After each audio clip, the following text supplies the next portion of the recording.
Hi everyone, my name is Gabriel and this is the Hour of the Raven, your channel for everything Ravenloft, RPG, Dungeons and Dragons, and horror. Today, we will explore the forests of Verbrek and discover what is hidden in this untamed land, almost untouched by men. Are you ready? So prepare your knives to cut our path through its closed woods and explore the infamous land of wolves.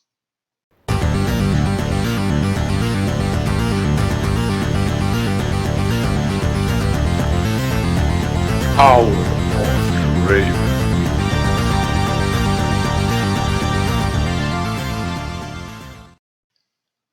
Verbrek is a wild and dangerous domain in the Land of the Mists, a region of wild and untamed nature, where only a few small villages and settlements bravely resist the dangers that surround them. The domain has a large number of wolves and werewolves that hunt in its forests, and adopts as its central theme and inspiration the wildest and bestial aspects of the myth of lycanthropy. The domain is located in the south of the core, the main continent of the Lands of the Mists.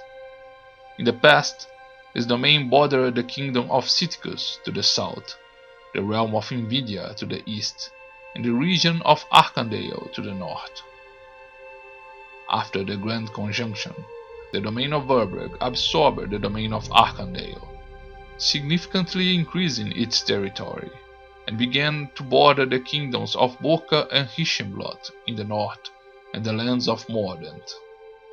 To the west, a region that was engulfed by mists and uninhabited was suddenly occupied by the Valakan domain that was displaced by the mist during the Grand Conjunction.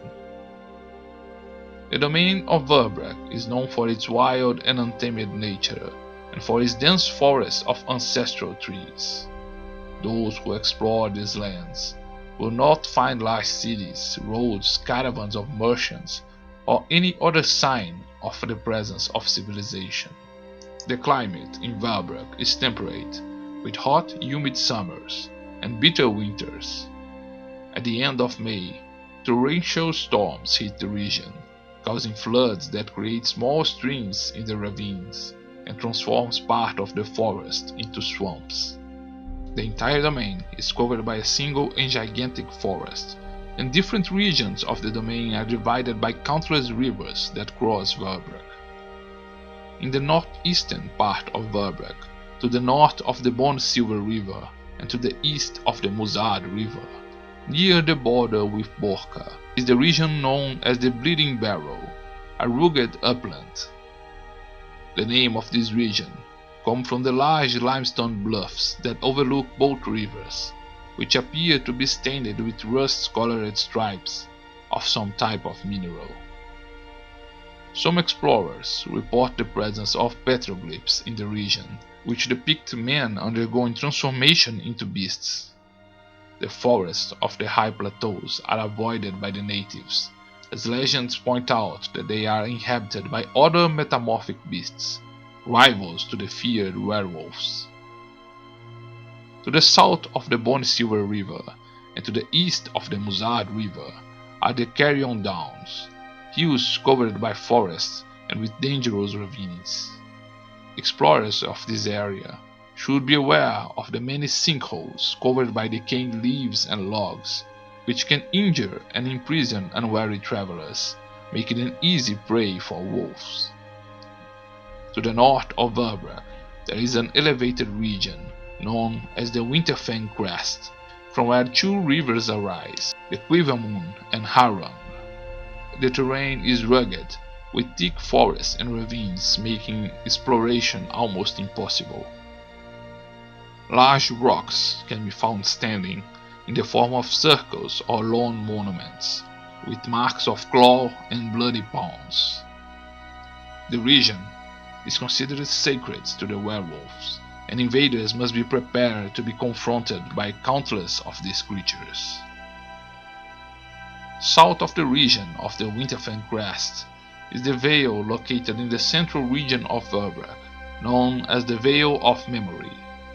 Today, the Vale is filled with dense forest and fetid pockets of marsh, but the region was once inhabited by a thriving community of small villages that cultivated the fertile land close to the small tributaries of the Musard River and cut down the forests.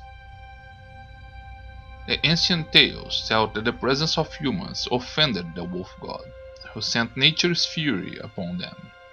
The small river streams dried up, and packs of wolves came to attack the village, devouring people during the night.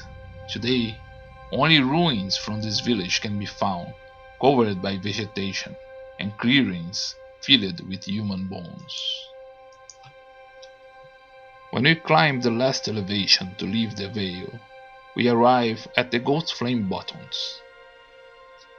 The region is a swampy forest located between two elevated regions, where the springs of the Wolf River and the Noisette River are located. The region is full of ravines and depressions that became pools of rainwater, flooding the region. In the dry months, the region becomes a muddy swamp and exhales a constant smell of rotting vegetation. Leaving this marshy region, we arrive at the Morning Ridge, an elevated region south of Verbrek, closer to the border with Citicus. From the top of the summit, an explorer can see the valleys of Verbrek, up to the summit of Winterfell, and looking to Citicus, we can see at distance the city of Mal Erech. The trees in this area resemble the ones in the forest of Citicus, with massive ancestral trees covered with moss. The name of this region comes from the sinister laments that can be heard echoing in its hills at night. Many believe it to be lamentation of the lycanthropes for the loss of their humanity, and others claim that the lamentations come from the spirits of elves who wander to the Verbrek border at the end of their long lifespan, never to be seen again. The Verbrek forest is seen by herbalists and botanists as an example of vegetation untouched by man. Some modern experts believe that Verbrek is an example of the vegetation that could be found on its coast before its settlers cut down the forests and inhabited the region. Its forests are full of ash, alder, oak, willow, hazelnut, birch and juniper. At the ground level we can find ferns, reeds and wild marigolds, and the trunk of trees and stones are covered with mosses and lichens. Travelers should be aware of the presence of carnivorous plants, as some dangerous species can be found in its closed forests. Several plants with medicinal properties can be found in Verbrek, and many herbalists and botanists dare to take risks to explore and find rare plants in the area. The most rare and sought of these rare plants is the moonflower, a beautiful silver flower that blooms only in the light of the full moon. These plants can be found in abundance in the crests of the Winterfell, and are supposedly able to calm a beast's mind, allowing someone infected with lycanthropy to control its bestial transformations. Verbrek's forests are shelter to wild boars, elks, deers and river otters. Among predators, we can find badgers, wildcats, bears, foxes and wolves. Many of the animals found in their forests reach an unnatural large size and seem not to fear humans, attacking them savagely. Verbrek's most feared animals are wolves. These beasts grow to a dire size and seem to behave in a more cunning and cruel way. Packs seem to chase humans and even invade villages and houses to attack sleeping prey or take children in their cribs. The real terror of these lands is the feared lycanthropes, the werewolves that abound in the forest. The reports can be considered true. Verbrek is the destination and home of countless werewolves, who are even more numerous than the human population of the entire region. These dangerous monsters are the true masters of the wood, and many are the accounts of victims devoured or kidnapped by lycanthropes to become sacrifice in their profane rituals to the wolf god. Reports of other phenotypes of lycanthropes are rare in Verbrek, but more frequent in the northeastern regions of the Bleeding Barrow. Finally, countless spectral apparitions can be found prowling in the forest, restless spirits of the victims of the beasts of Verbrek.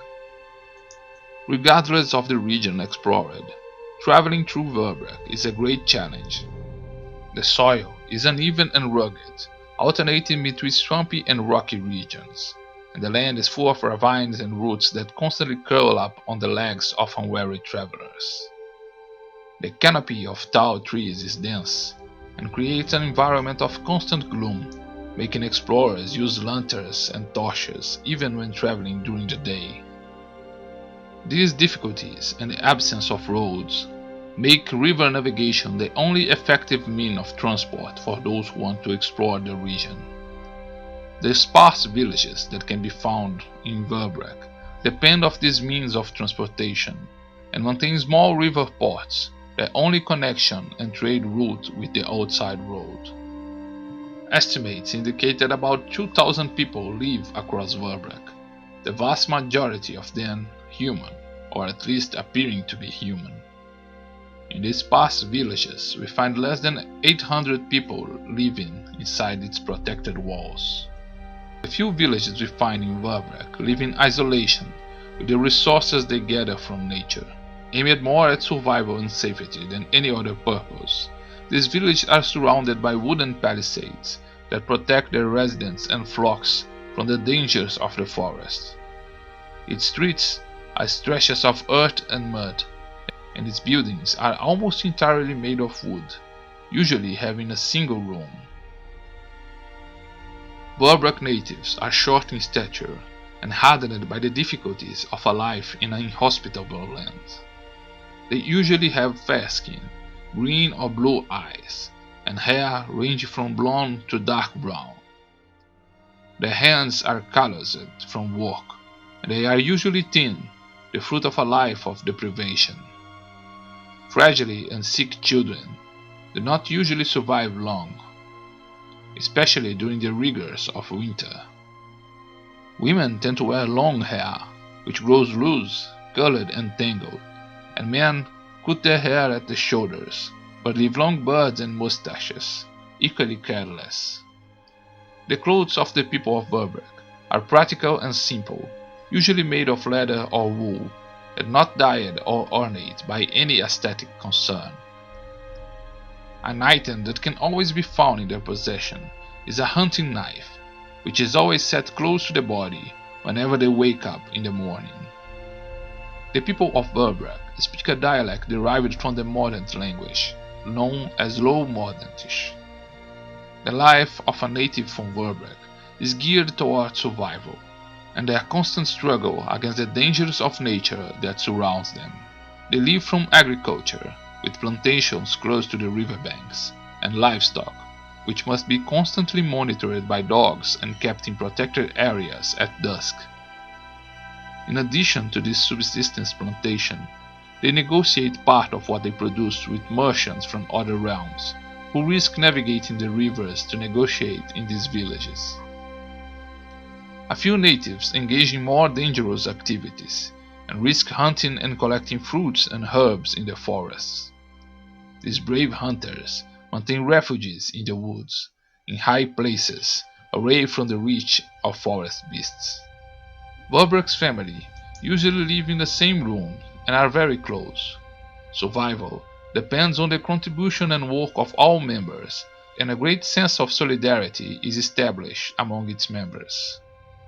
When a young boy reaches the age of 14, he must leave his home and set out in search of a wife, in a tradition known as the Long Walk.